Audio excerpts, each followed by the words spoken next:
25 సంవత్సరాల క్రితం ఎప్పుడైతే ఆ మూవీ ఓపెనింగ్ సెరమనీకి వెళ్ళానో నా పక్కన నాన్నగారు మా అమ్మగారు తప్ప ఎవరూ లేరు.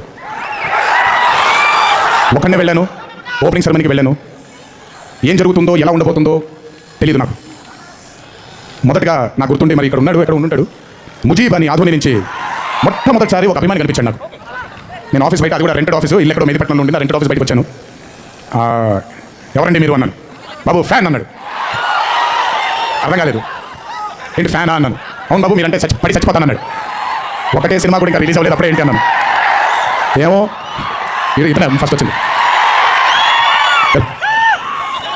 మీరంటే చచ్చిపోతాను అన్నాడు. చచ్చిపోవడం వద్దులే కానీ అది ఏంటిది అన్నాను. ఏమో బాబు ఇంకా మీ వెంటే ఉంటాను అన్నాడు.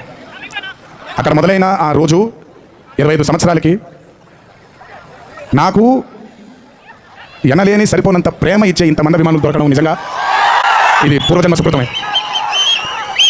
ముజీబ్ తర్వాత నెమ్మదిగా అలా ఒక్కొక్కడు చాలామంది 25 సంవత్సరాలలో చాలామంది నాతో నడుచుకుంటూ వచ్చారు.